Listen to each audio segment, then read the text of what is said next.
Halo Maba 2025, selamat datang di FISIP. Saya Christian Widya Wicaksono, Deputi Dekan 1, Fakultas Ilmu Sosial Ilmu Politik yang akan memberikan penjelasan mengenai akademik dan kemahasiswaan di FISIP. Fakultas Ilmu Sosial Ilmu Politik mengurusi 3 bidang utama, yaitu akademik, keuangan, dan kemahasiswaan. Namun seiring dengan kebijakan sentralisasi, maka urusan keuangan ini dipusatkan di tingkat universitas. Dalam bidang akademik, hal-hal yang ditangani di fakultas diantaranya adalah proses perkuliahan, FRS dan PRS, cuti studi, dan administrasi surat-surat. Sedangkan dalam bidang kemahasiswaan yang ditangani diantaranya adalah pendataan kegiatan mahasiswa, prestasi, lomba, hingga beasiswa. Pada bidang akademik, teman-teman perlu memahami proses FRS. FRS ini adalah singkatan dari Formulir Rencana Studi. Berbeda dengan masa SMA di mana mata pelajaran sudah ditentukan oleh pihak sekolah, nanti pada saat Anda memasuki semester 3, teman-teman perlu memilih mata kuliah yang akan diambil dan diikuti pada semester 3 tersebut. Nah, proses ini dilakukan dengan cara mengisi formulir rencana studi atau FRS yang harus teman-teman isi di setiap awal semester melalui student portal. Teman-teman dapat berkonsultasi dengan dosen wali yang berperan mirip seperti wali kelas yang dapat dilihat juga nama dosennya pada student portal Anda. Setelah teman-teman melakukan FRS, teman-teman dapat melakukan perubahan rencana studi pada masa PRS dengan memperhatikan kalender akademik yang dapat diakses pada website FISIP Unpar. Teman-teman memiliki waktu studi 7 sampai paling lama 14 semester. Jika teman-teman mampu merencanakan studi dengan baik, maka teman-teman dapat mengejar kelulusan dalam waktu 7 semester saja, atau kalau dalam kurun waktu tahun hanya 3,5 tahun. Selama berkuliah, prestasi akademik teman-teman akan diukur dengan menggunakan indeks prestasi kumulatif atau IPK. Akan ada evaluasi akademik yang dilakukan di setiap semester 4, 8, dan 14 yang disebut sebagai IPT 1, 2, dan 3. Teman-teman juga wajib lulus exit test Pearson dengan nilai skor minimal B1.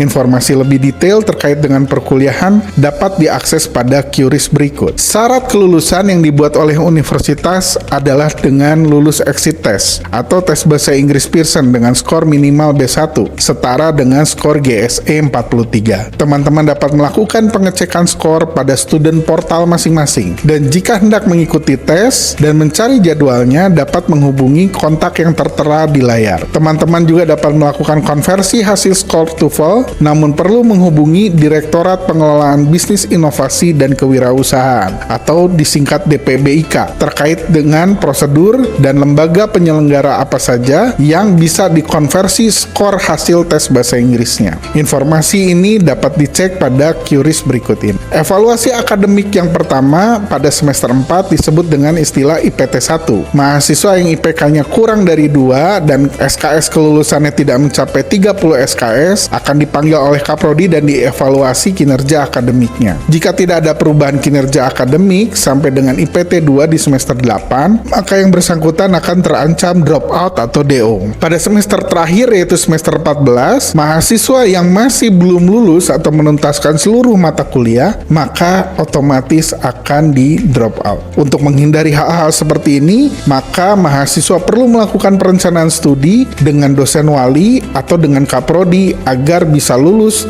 tepat pada waktunya. Berbeda dengan sekolah, di tempat kuliah, teman-teman bisa mengajukan cuti studi apapun alasannya. Entah karena alasan finansial, mental health, mencari pekerjaan, dan lain sebagainya yang membuat teman-teman tidak dapat kuliah. Teman-teman dapat mengajukan permohonan cuti di setiap awal semester. Teman-teman akan diminta untuk membayar 30% biaya UKPS untuk mendapatkan izin cuti studi. Pengajuan dan informasi detail terkait cuti studi bisa diakses melalui QRIS berikut. Jika teman-teman tidak mengajukan cuti studi studi dan tidak melakukan PRS, maka teman-teman statusnya akan berubah menjadi gencat studi. Gencat ini sangat dihindari karena merugikan bagi mahasiswa. Mahasiswa akan diminta untuk membayar denda gencat studi senilai UKPS dan 10 SKS, padahal tidak mengikuti perkuliahan apapun. Jika teman-teman statusnya gencat dan selama 2 semester berturut-turut, maka mahasiswa statusnya akan berubah menjadi tidak aktif atau DO. Status gencat studi mengharuskan mahasiswa mengajukan permohonan pengaktifan kembali di semester berikutnya. Oleh karena itu, sangat menyarankan untuk mahasiswa agar melakukan FRS tepat pada waktunya, atau kalau terpaksa silahkan ajukan cuti di awal semester sehingga semua tercatat dengan baik. Orang tua diberikan akses untuk memantau perkembangan studi mahasiswa melalui website parentportal.ac.id.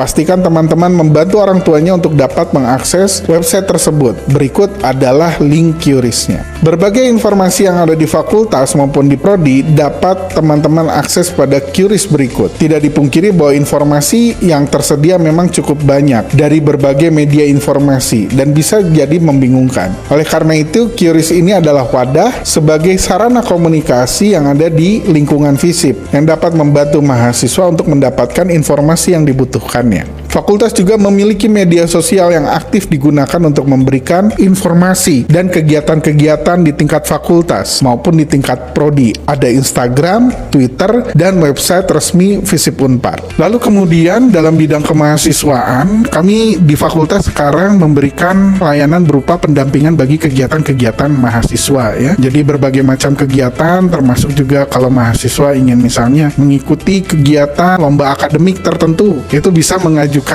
gitu ya melalui himpunan, mempersiapkan, dan ini nanti pengajuannya disampaikan ke Ditmawa. Tapi kami di fakultas dan kawan-kawan juga yang di program studi akan memberikan semacam approval bahwa mengetahui kegiatan tersebut. Lalu kemudian di Unpar terdapat berbagai tawaran beasiswa ya yang dapat teman-teman akses. Jenis beasiswanya beragam, ada bermacam-macam. Kami tidak bisa menjelaskannya satu demi satu. Anda bisa mengakses saja nanti informasi beasiswa yang akan kami sampaikan pada tautan yang disampaikan melalui QRIS berikut. Minggu depan teman-teman sudah mulai berkuliah sebagai seorang mahasiswa dan mahasiswi. Penting untuk diketahui bahwa penampilan yang rapi dan sopan menunjukkan identitas diri sebagai mahasiswa, sebagai akademisi. Oleh karena itu, berikut adalah panduan penampilan di lingkungan FISIP yang perlu teman-teman ketahui. Jika tidak mengikuti panduan ini, maka teman-teman tidak akan mendapatkan layanan akademik dan bisa jadi malah diminta keluar dari ruangan kelas. Komunikasi yang baik dapat terjalin jika dibangun dengan benar. Teman-teman tidak bisa menggunakan pendekatan atau cara yang sama seperti kita menghubungi guru atau teman di sekolah jika ingin berkomunikasi dengan dosen dan petugas lainnya. Adapun etika berkomunikasi yang diharapkan dapat disimak pada gambar berikut. Jika teman-teman memiliki kontak pribadi dengan dosen atau petugas lainnya, maka pastikan teman-teman menghubungi pada jam kerja, yaitu mulai dari jam 9 pagi hingga jam 4 sore. Perjalanan kuliah teman-teman baru saja dimulai. Kehidupan kampus akan penuh dengan tantangan dan juga keseruan yang menjadi pengalaman hidup bagi teman-teman sekalian. Jangan ragu untuk aktif berorganisasi, mengikuti berbagai macam kegiatan, terutama kegiatan akademik, dan menjalin relasi seluas-luasnya. Bersama-sama kita akan ciptakan kenangan yang bermakna di kampus 3 FISIP Unpar. Baik, demikianlah penjelasan mengenai informasi akademik dan kemahasiswaan. Kami berharap bahwa informasi ini dapat Anda pahami dengan baik. Apabila ada pertanyaan lebih lanjut, Anda bisa menghubungi kami di Fakultas Ilmu Sosial Ilmu Politik Universitas Katolik Parahyangan. Terima kasih.